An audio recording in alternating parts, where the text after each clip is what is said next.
Hello, everybody. I'm going to take you guys on a walking tour of Fountain, North Carolina. So, a little bit about me. My name is Catherine Sharon. I am an environmental studies and community regional planning student at East Carolina University. I'm in my senior year. I've been at the university for 2 years after completing 2 years 2 years of my getting my associates at an early college. I am very interested in sustain. Oh, sorry. I can't hear you. Oh, sorry. I don't know. Can you get more, Here we go. Can everybody hear me? Awesome. Okay. So I'm mostly interested in sustainability and conservation, specifically in coastal areas. I've spent a lot of time in coastal areas, including this past summer. I spent the entirety of my summer working as a field scientist for an environmental conservation organization in Brunswick County. But I also grew up in a rural area, which made me very interested in downtown revitalization in rural areas, which kind of helped aid in this project. I'm originally from Sanford, North Carolina, which is that little dot in the little green space, which is Lee County. I grew up on a farm there, and I kind of spent my entire life there. And it kind of helped me to kind of gain a interest again, like in downtown revitalization, just because I spent so much time my entire life learning about small town dynamics. So a little bit about Fountain. Yes, it is a real place. It's in the western corner of Pitt County. It's mostly known for being within close proximity to Greenville, Tarboro, and Wilson. It's located within 20 miles of each of these cities. The population is just under 500 people, so it is very, very, very small. But up until the 1960s, it was known as a booming economic hub, exporting agricultural goods like lumber, tobacco, as well as being home to various mining industries. There are even, you can see the remnants of those mining industries today. The reason that Fountain was so lively from its incorporation in 1903 was because of the establishment of the East Carolina Railway, which connected it to larger economic hubs in the region. So I'll show you guys later, but the railroad depot for the East Carolina Railway ran right through the town, which made it really easy to connect it to larger places in the state. However, in the 1960s, the town began to see a decline in activity due to the railway closing, and people started moving out to find other opportunities. Schools began to close. Kids had to start going to outside cities like Farmville to go to school. Stores began to close, and then over time, it just became a really quiet, quaint place, which is where our project came in. So last semester, I worked in a group of 4 of my classmates in the Community Regional Planning Program in collaboration with the Mideast Commission and Lee Padrick, who is our sponsor and is also a planner in residence at East Carolina University, to develop a building inventory and recommendations. The name of this project is Revitalizing Fountain, a Strategic Building Inventory and Recommendations.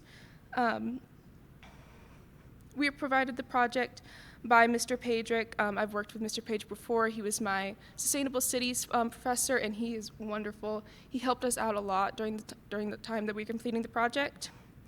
And overall, the project aimed to collect information about parcels within the commercial downtown of Fountain, and from that to develop recommendations to revitalize the area. So like I said, one of the big parts of the project was completing a building inventory. This is a summary of that. As you can see highlighted in the blue square, this was our area of interest. It was comprised of 4 blocks. Within that, there were 47 parcels comprised of vacant lots, commercial buildings, and homes. The average tax value was $70,000. The highest tax value was $392,000. The lowest tax value was $30,100. So you can see there's a pretty big variation in the tax value of these lots. The total acreage was 11 acres. The average acres was 0.19 acres. The highest was 1.1 acres, and the lowest was 0.03 acres. So not a lot of space. And the total building square footage for each lot that had a building on it was 260,000 square feet. And the most common landowner was the town of Fountain. And kind of what we found from doing this was it's really, really hard to keep people in these buildings because they're very, very large. Most of them are 2 or 3 stories, and they're also pretty old, so they're really hard to maintain. And when you don't have a lot of people coming into the town, there's not a lot of incentive to have people owning stores, having storefronts there.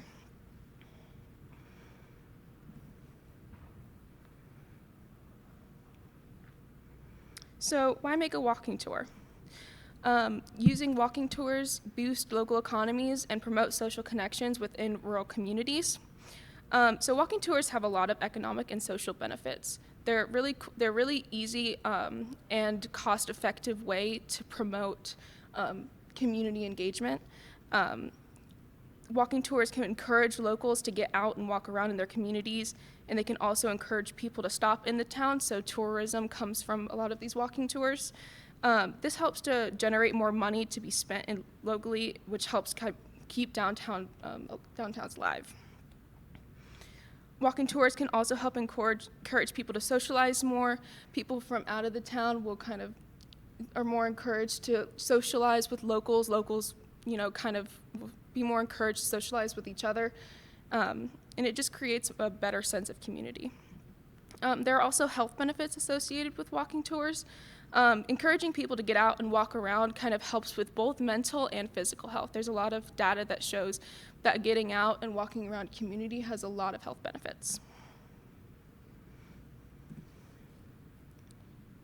So there are 3 components to this walking tour, and I missed it before, but I would like to say that this walking tour was a very, very small part of this much larger downtown revitalization project. And it was kind of a last-minute decision that I decided to do, but it ended up being really cool, and I'll talk a little bit about that later. So the 3 components are the National Register of Historic Places, an original map that we were provided, and ArcGIS Story Map application. So the National Register of Historic Places, Fountain was designated as a historic district in 2016. This is the historic district map. It covers around 71 acres and is composed of 154 conforming and non-conforming buildings or structures. Conforming basically just means that since its original construction, a structure has maintained its original, often historically significant characteristics. So basically it hasn't changed since it's been built. And I'll get to it later, but all of the descriptive information for the walking tour is from this document, which is linked within the tour. So if you feel like you want to, you can go and get more information about that later. All the stops for the walking tour fall within this, but obviously a 71-acre area and 154 stops really isn't feasible. So this is where the original map comes in. So a little bit of a story behind this. One of my group trips to Fountain, we ran into one of the building owners. We talked to him for a while, and we kind of just walked away, kind of kept walking around, trying to come up with the ideas for recommendations for the town. And all of a sudden, out of the corner of my eye, I just see this car slowly driving up to us and stopping. And I was like, what? And I look in the car, and I see that it's the same building owner, and he holds this piece of paper out of his car, and I grab it, and I look at it, and and he's like, I thought this might be able to help you guys. And it definitely did help us a lot.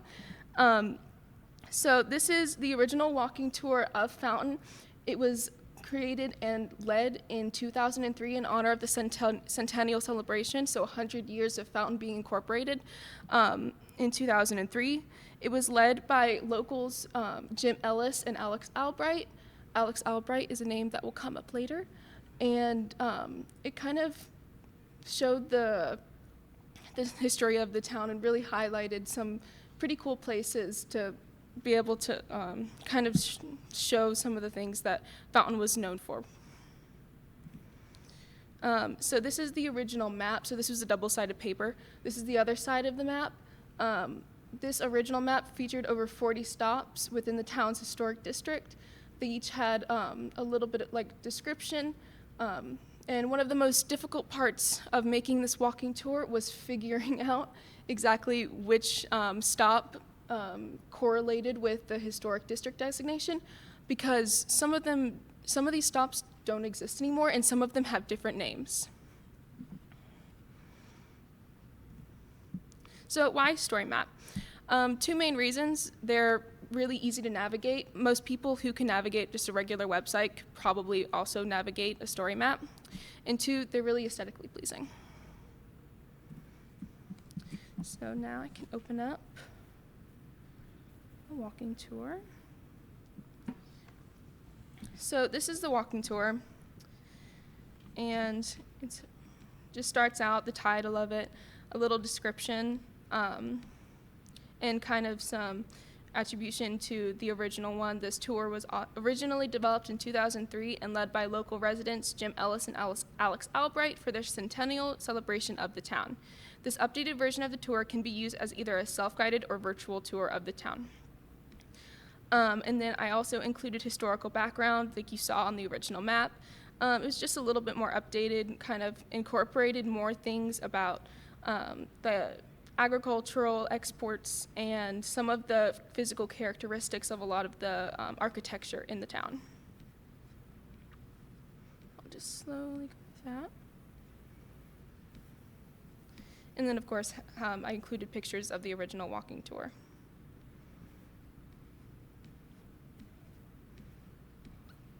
And then here is the virtual tour. You can see it's just a really simple map. It kind of extends. Oh, it doesn't want to extend, but that's okay.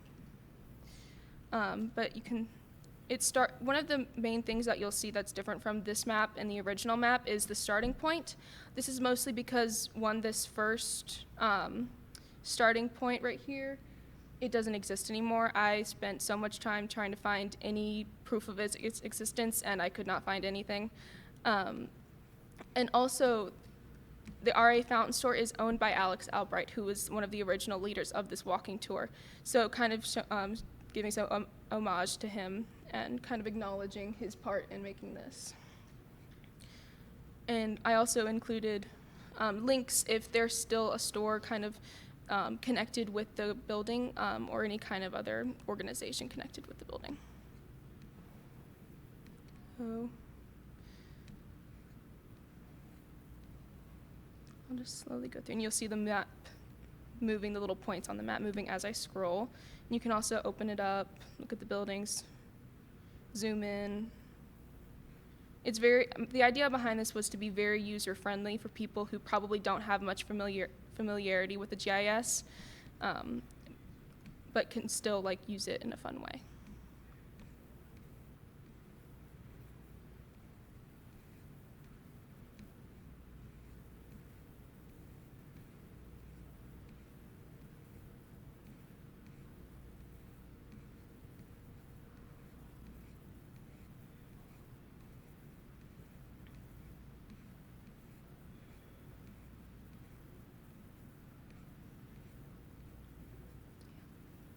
Another thing about this is that there are many fewer stops. Again, in part because some of these places don't exist anymore, but also because in the original map you were kind of going out of the way in order to be able to get around, and it seemed like a very, very long tour, especially if you were going on it by yourself. And then this is our final stop, the Fountain Road Depot, like I highlighted earlier. This was originally a part of the East Carolina Railway. Today it's just kind of there's not really much going on, but hopefully with some of our revitalization recommendations, one day it will be able to be used as either some kind of museum or some kind of commercial use. And then at the end, it's just links to, again, the National Register of Historic Places, where you can find a lot of information about these properties. And then the link to RA Fountain, which is the little general store, which is the starting point of the tour. And then I have one more. Oh, no, I don't.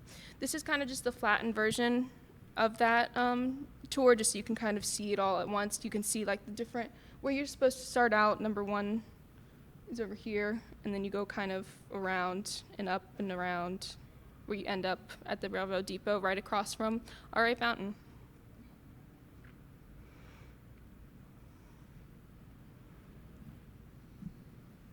And then I also wanted to touch a little bit on downtown revitalization in rural areas. Um, the first two kind of go together, fitting the needs of the community and providing realistic ideas. You kind of have to work with what you can as far as like funding. Funding was a big issue for this project.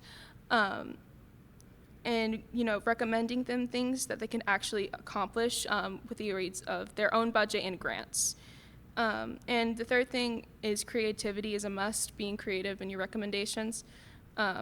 I think that's what's so special about this project, or at least this part of the project, was that it was something that we were able to give the town to use at no extra cost, that will hopefully generate some kind of excitement and activity in the community. Thank you.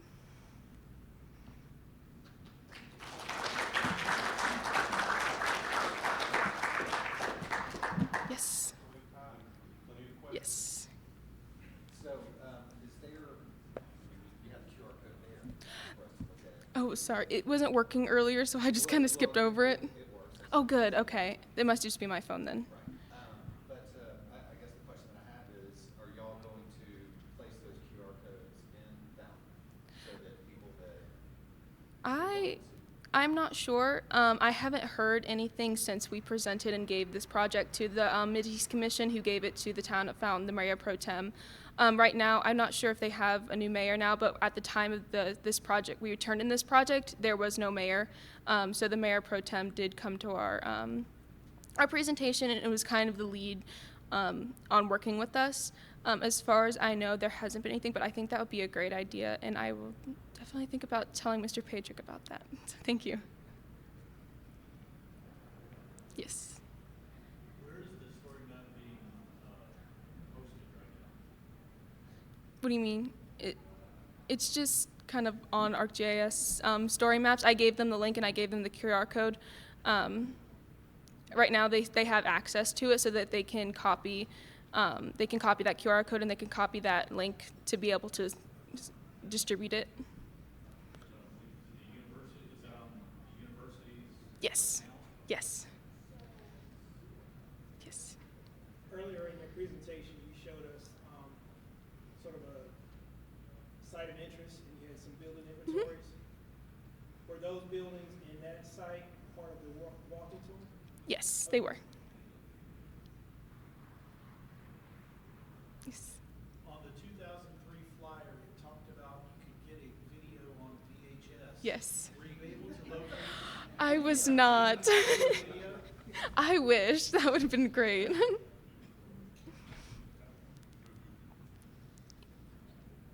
Any other questions? My mom's got a VHS. I've got one in the closet somewhere. Yes. If you had like the time to do it, would you like to do some kind of video option of like for people to watch later on? Definitely, I definitely would. This was kind of a last minute addition. I did this completely by myself, without the knowledge of my group members, and then I kind of proposed it to them, and they were like, "Yeah, that would be really cool to incorporate into our project," and we did, and it ended up being great because it was definitely a highlight in the project presentation.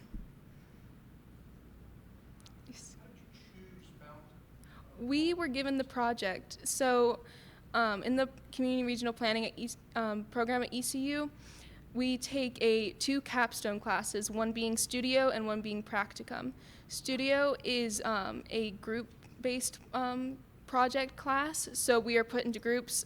This particular class, there were only 4 of us, so there was one group of 4, and we were given this project by the Mideast Commission and sponsored by Lee Patrick, who I mentioned before. He's a planner in residence at East Carolina, and he teaches there too. Someone else? I thought I saw another hand. Maybe not.